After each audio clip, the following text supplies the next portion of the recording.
Hi everybody, my name is Dave Shell. I am a wood turner in Mount Joy, Pennsylvania, located in Lancaster County. I am really excited today because I want to show you guys how to make something really unique and eye-catching. I'm going to show you guys how to make this. This is a hollow form, as you can see, with a spiral the whole way around it. Look at how awesome that is right now. So this has a coat of water locks on it. It has a couple of coats of water locks on it. I'm going to put another couple of coats on it to give it a little bit more of a shine. But I'm going to show you step by step the process on how I made this. This is about 1/2 inch thick. It is about the size of my head. So I would say, let me get a tape measure here. I think the final height will be about 9 inches, and it's probably about, we'll say about 6.5 inches in diameter at the widest part. So this again is it's a piece of maple. It's a hollow form with a a spiral all the way around it. Look at how cool that looks. So stay tuned, and I'll show you how to make this. So I found this piece of maple, and it's got some really cool spalting in the middle and some coloring. So I'm going to go ahead and use this for the vase. And it's about 8 inches diameter at the top, about 6.5 inches, almost 7 inches diameter at the bottom. So it's got that natural shape that I'm looking for. I'm going to go ahead and put it on the lathe, round it out, and then I'm going to hollow the inside. I'll show you a little bit about that, and then I'll show you how I do the spirals.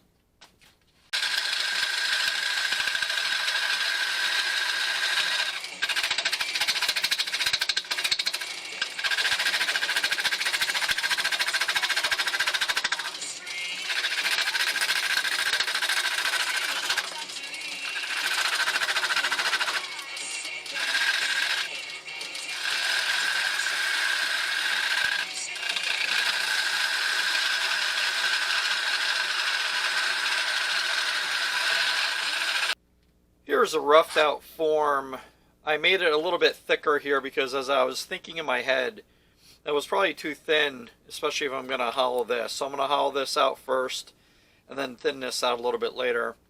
So what I'm going to do is I left a little bit of bark here, and this is actually going to pop off. So this might be an open spot when I'm doing spirals. So I'm just going to add even more complexity to this.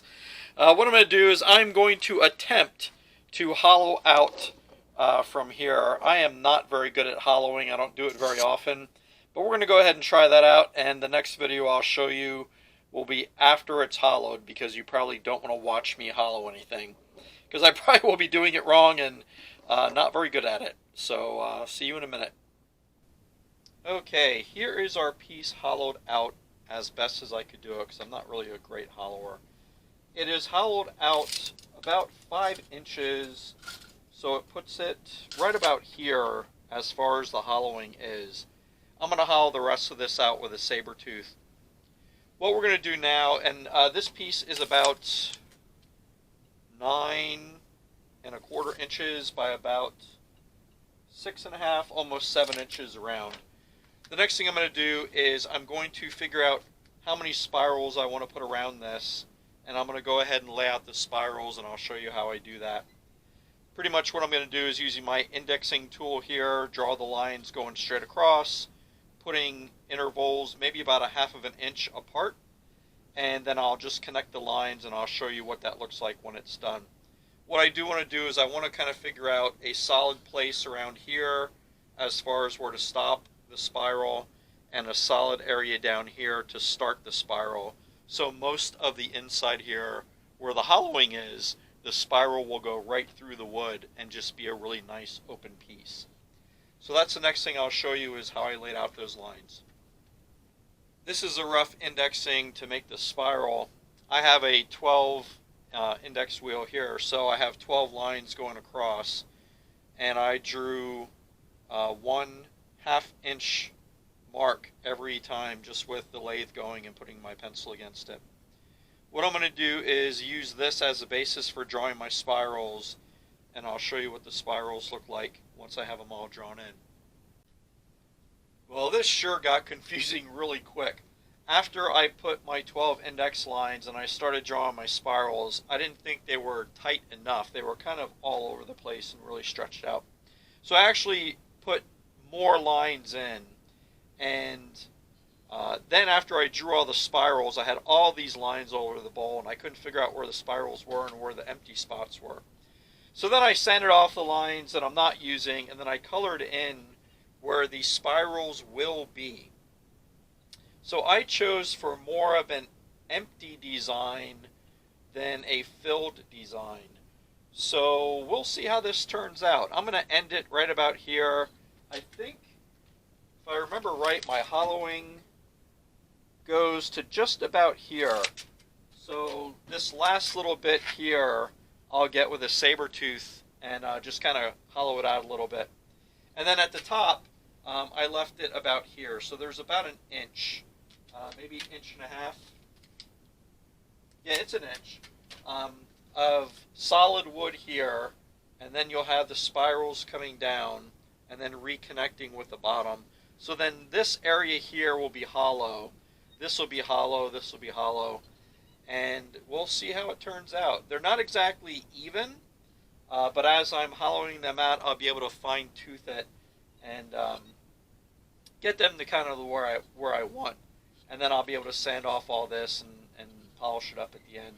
One thing I did want to point out is I have a knot here, and I wanted to make sure the knot was in a hollow place because I do not want to keep the knot in here because this would probably crack. Although there's a little bit of it right there, but I think I'll be okay. And I have a little bit of a flat spot here, and another, this will pop out, so there'll be a little flat spot here. But overall, I'm really interested to see how this is going to work out. Yeah, I don't know if I'm going to do another one of these, but we'll see. I need to get some better hollowing tools because I want to make it a little bit thinner than what it is. Looks like it's about that thick based on what I'm feeling. Maybe even a little thicker than that in some parts. Yeah, so the next part is to take my saber tooth pieces and then start going through here and hollowing some of this out. And what I'd like to do is do it in parts. So maybe go around and do the first third, and then come around and do the next third, and then the next third. Instead of doing one whole piece, I'm just going to do it in thirds, or fourths maybe, depending on how comfortable I am with it. One thing I don't want to do is I don't want to snap one of these as I'm doing it, because then the piece is ruined. So we'll see how it turns out. Here are the saber tooth bits I'm going to use to hollow out the piece. I'm going to be using this round green one for doing most of the roughing out, and then I'll be using these four to go ahead and fine tune the curves of the piece. Okay, we are into the first half hour of carving, and this is what it looks like so far. I thought I was a lot thinner on my piece than what I actually am, so it's taken a little bit longer, but I'm actually happy with the way the lines have turned out. What I'll be doing is I'll be refining these lines. I'm trying to follow as much of the line as I can right here, but when I get around to, I think this one is a little bit thinner at the top as compared to that one, so I'll be able to tweak them. But this is what it looks like so far, and I'm pretty pleased with the way it looks at this point. And I'm going to be starting the second quarter and doing the rest of it and seeing how it looks. It's been about 3.5 hours, and I have finally gone through with the first rough cut of the saber tooth, and I really like the way that this is forming out. So I have a little bit to do on the bottom yet, and then I'm going to start to go ahead and refine these sides with my other saber tooth bits and do some outside sanding. I'm going to try and thin out the inside a little bit too. I'm trying to figure out if I want to actually take a hollowing tool and go in this way, or try and refine it this way and just go through. So we'll take a look and see what I want to do. Or maybe I'll just keep the first one kind of thick and get some better tools and thin it out a little bit later on. So there you go. So far, so good.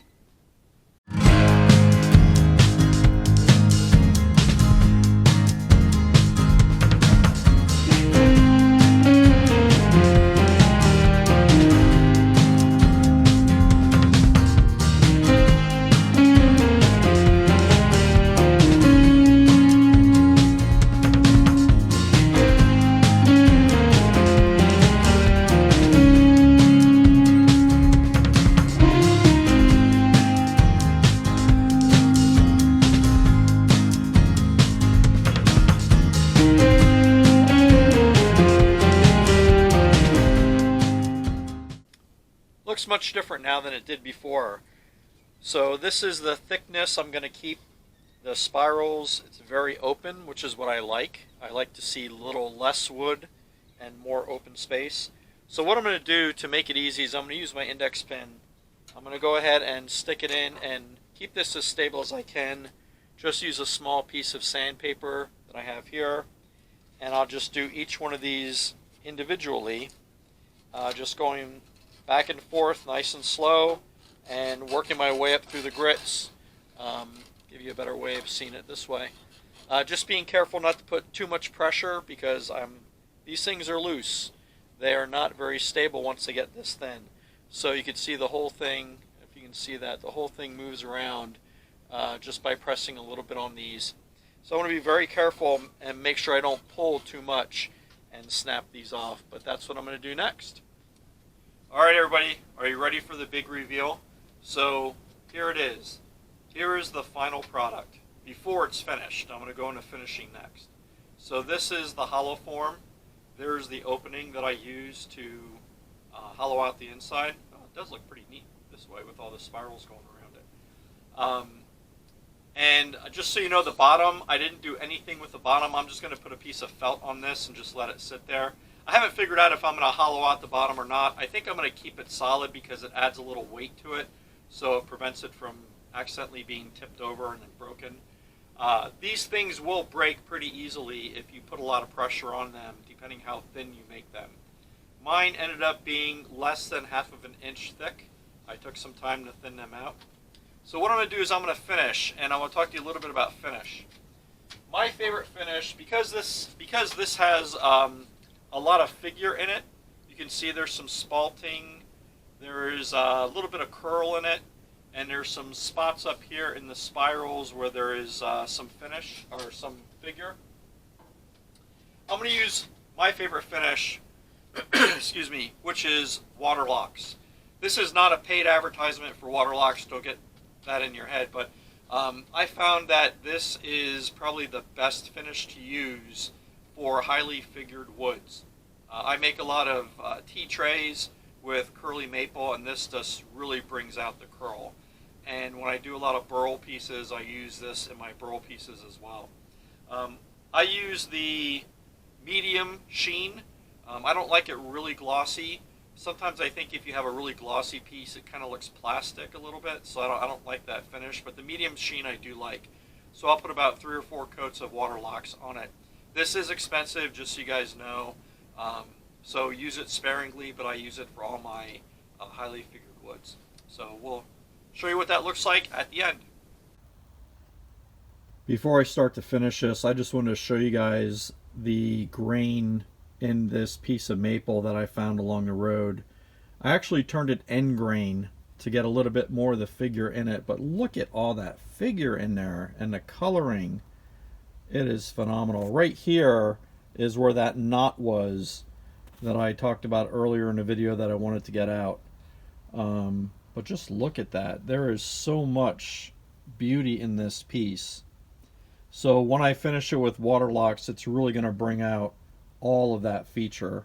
But I just wanted to show this to you before I actually went through and finished it. Alright, here we go. Now when I finish, I just use these little chip brushes. I put a little bit of Waterlocks in a container. And let's see how this looks. Whoa. You can really tell. This is why I love Waterlocks. It just brings out the figure of highly figured woods. It darkens the wood, and then it brings out all the beautiful figure. So I will go ahead and work on this and show you guys what it's going to look like when it's all done. Here's the first coat of Waterlocks. It looks so different when it's dark. I actually like it a lot better now that it's darker. So it really brings out the different tones of the wood, and you're starting to see more of the figure of the wood. I really like this.